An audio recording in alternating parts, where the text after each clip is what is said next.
మాటలకే పరిమితం కాకుండా ఇచ్చిన మాట ప్రకారం పొదలకూరు రోడ్డులోని ప్రభుత్వ బాలికల హైస్కూల్ను క్షేత్రస్థాయిలో మంత్రి నారాయణ పరిశీలించారు. విద్యాశాఖ అధికారులతో సమీక్ష నిర్వహించారు. 5 కోట్ల భారీ వ్యయంతో అంతర్జాతీయ ప్రమాణాలతో తీర్చిదిద్దుతామని హామీ ఇచ్చారు.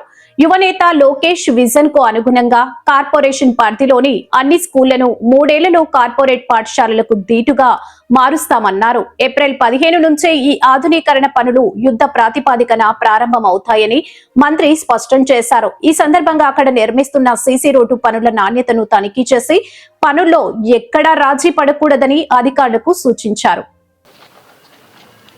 ఈరోజు నెల్లూరు రూరల్ నియోజకవర్గంలోని దర్గామేట జెడ్పీ హై స్కూల్ని గౌరవ మంత్రివర్యులు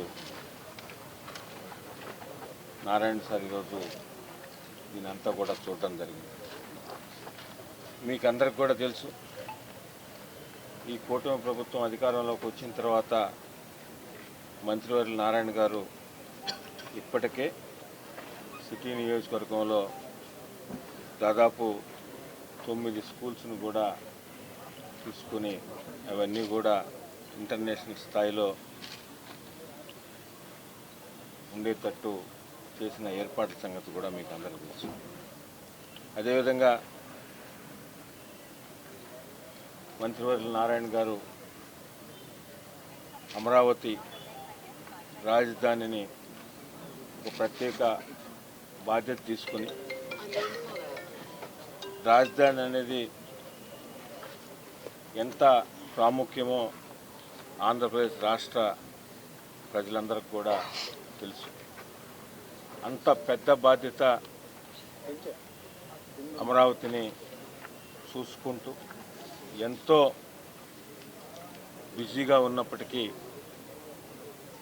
సిటీ నియోజకవర్గం కానీ రూరల్ నియోజకవర్గం పట్ల నారాయణ సార్కు ఉన్న ప్రేమ మనందరికి కూడా అర్థమవుతాం.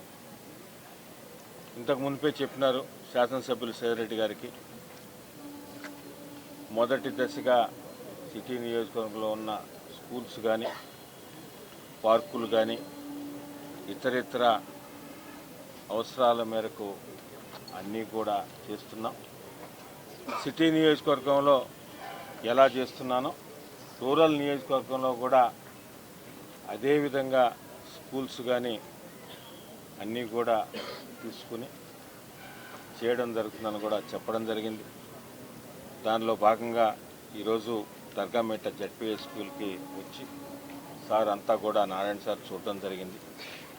అధికారులకు అందరికి కూడా ఆదేశాలు ఇచ్చారు.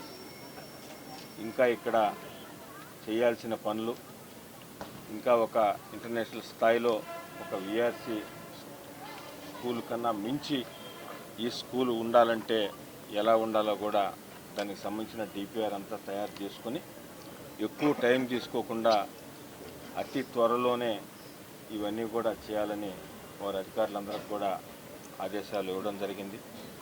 అదేవిధంగా రూరల్ నియోజకవర్గంలో ఉన్న 7th to 9th అంటే 10th దాకా వచ్చిన విద్యార్థులందరికీ కూడా గౌరవ మంత్రివర్యులు నారాయణ గారు సైకిళ్ళు కూడా అందిస్తున్నారు. ఎలాగైతే సిటీ నియోజకవర్గంలో అందించారో అలాగనే రూరల్ నియోజకవర్గంలో కూడా సైకిళ్ళు కూడా అందిస్తున్నారు. అదేవిధంగా రూరల్ నియోజకవర్గం పైన గౌరవ మంత్రివర్యులు నారాయణ సారు అటు అభివృద్ధిలోనూ అదేవిధంగా సార్కున్న ఐడియాలజీని సార్ అన్నీ కూడా కలిపి ఒక సిటీ నియోజకవర్గాన్ని రాష్ట్రంలోనే ఒక ప్రథమ స్థాయిలో ఉంచాలన్న ఆలోచనతో ఏమేమైతే అక్కడ చేస్తున్నారో స్కూల్స్ కానీ పార్కులు కానీ గత కొన్ని సంవత్సరాల నుంచి కాలువలు ఇరిగేషన్ కాలువలు అక్కడక్కడ ఆక్యుపేషన్ జరిగి భారీ వర్షాలు వచ్చినప్పుడల్లా కూడా అందరం కూడా ఇబ్బంది పడుతున్న సంగతి మీడియా మిత్రుల నుంచి అందరికి కూడా తెలిసిన విషయం. అవి కూడా పర్సనల్గా తీసుకొని వాటికి సంబంధించిన కాలువలు వెడల్పు చేయడం, వాటన్నిటికి కూడా కాంక్రీట్ వాల్స్ కట్టించడం, నెల్లూరు నగర ప్రజలు అటు సిటీ నియోజకవర్గం కానీ రూరల్ నియోజకవర్గంలో ఉన్న ప్రజలు ఎక్కడ ఏ ఇబ్బందులు లేకుండా పిల్లల ఎడ్యుకేషన్ దగ్గర నుంచి రోడ్లైనా డ్రైన్లైనా కాలువలైనా డ్రింకింగ్ వాటర్కి సంబంధించి కానీ అన్నీ కూడా ప్రత్యేకంగా శ్రద్ధ తీసుకుని సారు గత 2 సంవత్సరాల నుంచి మరలా చెప్తున్నా, అమరావతి రాజధాని భారతదేశంలోనే ఒక అగ్రగామిగా ఉండాలని ఏదైతే గౌరవ ముఖ్యమంత్రి నారా చంద్రబాబు నాయుడు గారు చేస్తున్నారో దానిలో ముఖ్య పాత్ర పోషిస్తున్న నారాయణ సారు అంత బిజీగా ఉన్నప్పటికీ ఒక నమ్మకంతో సిటీ నియోజకవర్గం ప్రజలు కానీ రూరల్ నియోజకవర్గం ప్రజలు కానీ అటు నారాయణ సార్ని కానీ సేదరెడ్డి గారిని కానీ ఏదైతే గెలిపించారో దాన్ని ఒక బాధ్యతగా భావించి సిటీ నియోజకవర్గాన్ని రూరల్ నియోజకవర్గాన్ని సమానంగా చూస్తూ అన్ని విధాల నెల్లూరు రూరల్ నియోజకవర్గానికి సహకరిస్తున్న గౌరవ మంత్రివర్యులు గారికి నారాయణ గారికి ప్రత్యేకంగా నెల్లూరు రూరల్ శాసనసభ్యులు సేదరెడ్డి గారి తరఫున నియోజకవర్గం ప్రజల తరఫున ప్రత్యేకంగా మరీ ధన్యవాదాలు తెలియజేస్తున్నాం. ఇంకొక సందర్భంలో ఇంకా మాట్లాడాల్సి ఉన్నాయి, తర్వాత కూడా మాట్లాడతాం. ఈరోజు నెల్లూరు రూరల్ కాన్స్టిట్యున్సీలో ఏదైతే దర్గామెట్లో ఉన్న ఈ జడ్పీ స్కూల్ని నేను అటు గిరిధిరెడ్డి గారు, ఎందుకంటే శాసనసభ్యులు ఊర్లో లేరు, అందువల్ల గిరిధిరెడ్డి గారు వారి బ్రదర్ని రమ్మన్నాను. వారు కూడా హై స్కూల్స్ అన్నింటినీ టేకప్ చేస్తామని ఆ నేపథ్యంలో ఈరోజు ఈ స్కూల్కి వచ్చాం. ఎందుకంటే ఈ స్కూల్లో ఇక్కడే ఏంటంటే పక్కనే ఒక బీసీ వెల్ఫేర్ హాస్టల్ ఉంది, అదేవిధంగా ట్రైబల్ వెల్ఫేర్ హాస్టల్ కూడా ఉంది. మంచి గ్రౌండ్ ఉంది, పెద్ద దాదాపు 5 ఎకరాల స్థలం అన్నారు. స్ట్రెంత్ కూడా దాదాపు 1573 మంది విద్యార్థులు ఉన్నారు ఇక్కడ. దీంట్లో girls campus 6th class to 10th class ఉంది, 1 to 10 హై స్కూల్ ఉంది. గౌరవనీయ విద్యాశాఖ మంత్రి గారు ఒక టార్గెట్ ప్రతి ఎమ్మెల్యేకి పెట్టారు. ఏ విధంగా అయితే వారు తన కాన్స్టిట్యున్సీలో ఒక స్కూల్ని డెవలప్ చేస్తున్నారు, అదేవిధంగా నేను ఫస్ట్ విఆర్ హై స్కూల్ని డెవలప్ చేశాను.